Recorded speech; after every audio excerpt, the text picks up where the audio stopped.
So welcome everyone to session 2 of the movement course, our Move to Improve course. Welcome to my office. So in session 2 we went through our functional goals, what it is we want to see improving, whether that's walking, bending, lifting, sitting, reaching, standing, and I think also swimming was mentioned as well.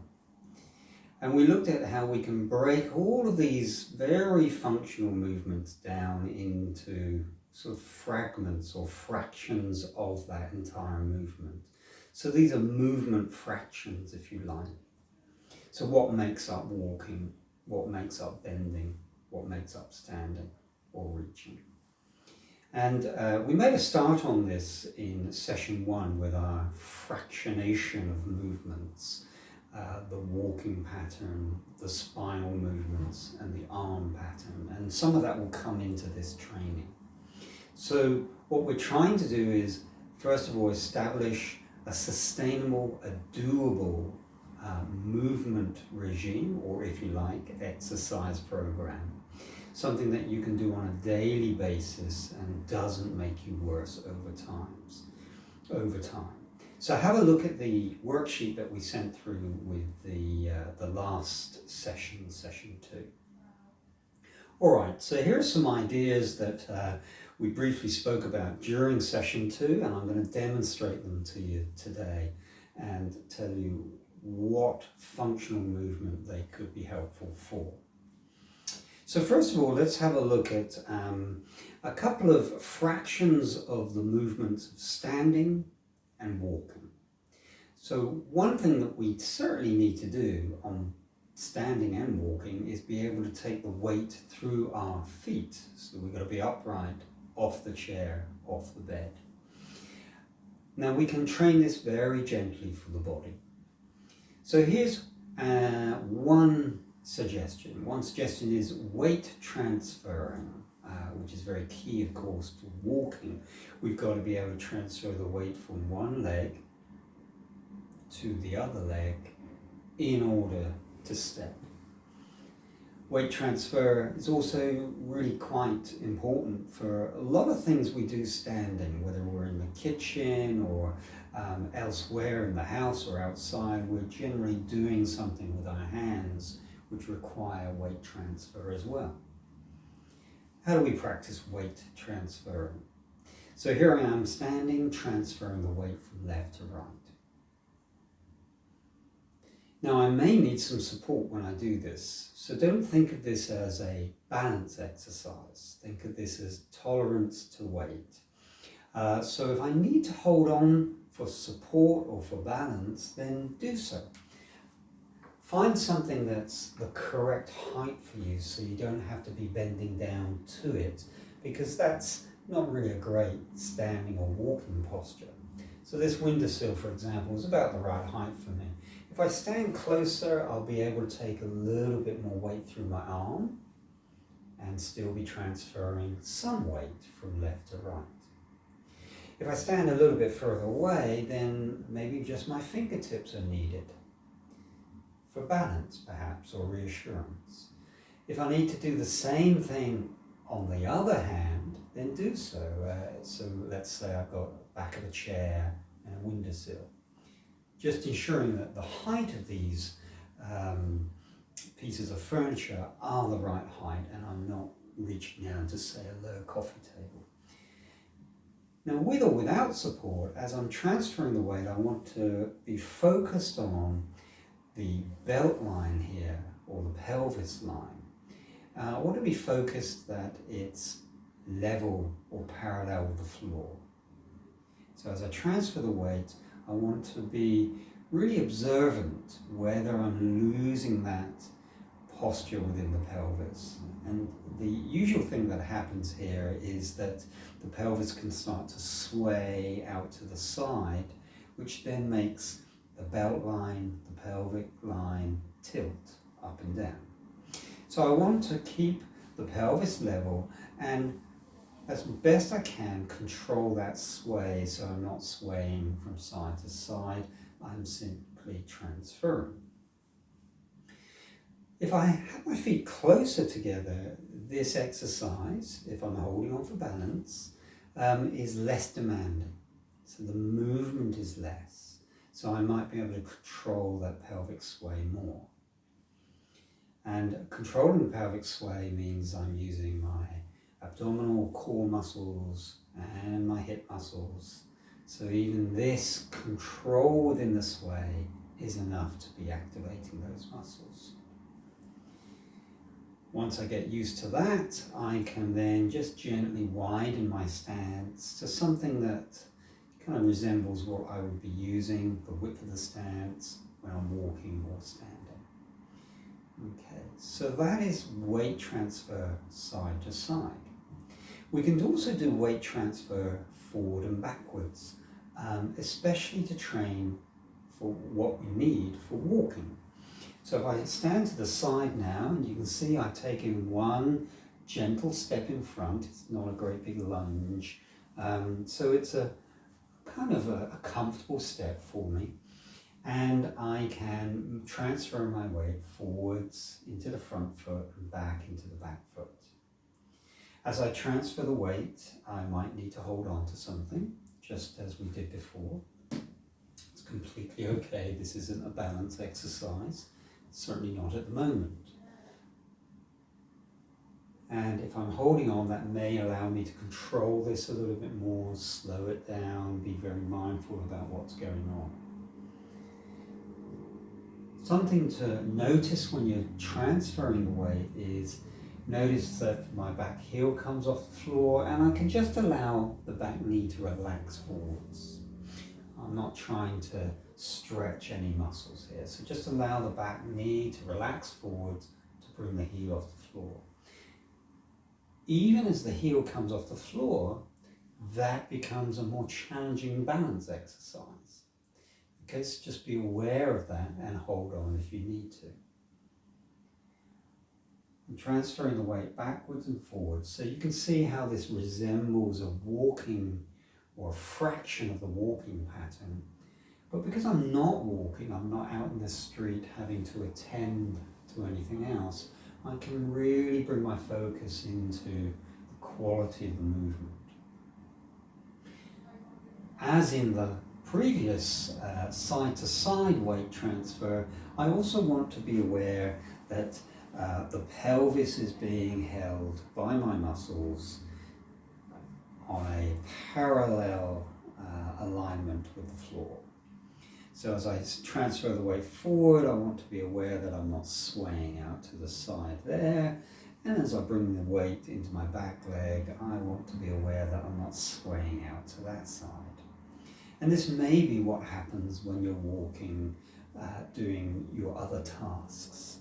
But as we do that, that just puts more load into areas of the body, the back, the hips, the knees, that it's not really designed to take as we walk. So we want to keep this nice and parallel. So I call this stuck in the mud walking. So it's almost like I'm stuck in the mud and I'm not going anywhere. And then we can swap feet, of course, and do a few on that side. Okay, nice and slow. Remember soft center principles of movement. So the next movement I want to have a look at is knee bends. I think we mentioned this. So at the moment I'm actually leaning against the wall here. So I'm going to let the wall take a little bit of my weight. And I can feel that I'm already releasing a bit of tension in my body, a bit of effort. And I'm just going to gently slide my back down the wall, just an inch or two, and then back up again. And that's it. Gentle knee bends. If you like, you can imagine a measure at the top of your head here, and you're just dropping below that measure by a couple of inches, and then back up. So they really are small little knee bends. Don't think of squats. So we're getting these muscles at the front of the thigh working, as well as giving the body a little exposure to taking weight, moving it up and down. Okay, so very gentle, very controlled. Maybe having the weight 50-50 between the feet. If that's too uncomfortable on one side, you can always bring a little bit more weight to the least painful side and do it there, if that's a good start point for you. And then one of your interim goals would be to gradually over time allow the body to take 50-50 weight between left and right, and then eventually perhaps coming over to that side that was more difficult and asking it to do more work. Each one of these gradations is a progression. It's just knowing where to start. And then we can progress those little mini knee bends by taking ourselves away from the wall. So now all of our weight is going through our feet. And we want to control that pelvic sway. Okay, and as we go up and down, we don't want to be moving or swaying forwards or backwards with that movement. Allow the legs to do the work. So those are little mini knee bends. Good preparation for walking and also for bending. You know, that functional movement of getting something off the floor involves bending the knees. Another movement or fraction of movement needed for bending is one of the spinal movements we did in week 1, which is gently from head, let go, chest, let go, lower back, let go. So just kind of hanging there in space. Reintroduce the low back curve by allowing the belly to come forwards a little bit. Bring up the chest to straighten between the shoulder blades, and then the head to look ahead. So we're getting the whole spine involved, neck, upper back, lower back. So you can see how this will feed into the whole act of bending.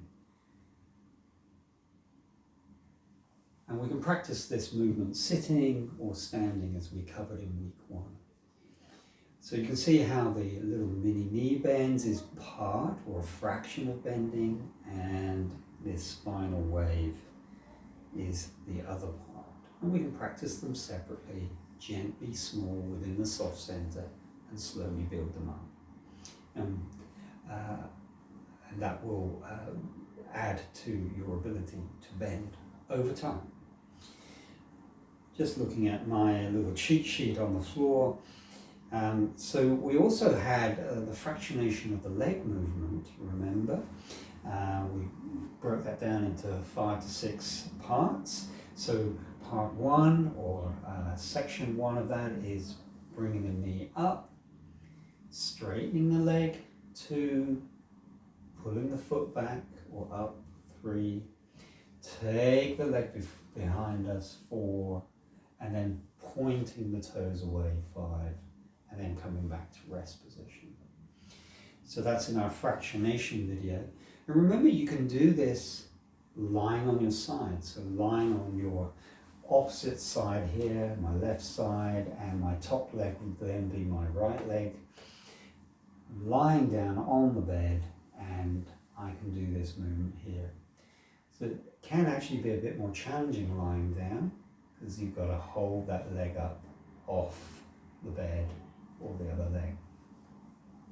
So you can try that lying on your side. Nice one for walking practice. All right, so reaching, I think, was definitely another one of these movements that we want to see improved, and I would go to that fractionation movement we did last week. Okay. Always from the soft center, so slow it down, make it small. And if you like, you can start practicing that slightly to the side as well. Okay, so I'm at about a 45-50 degree angle, just slightly out to that diagonal.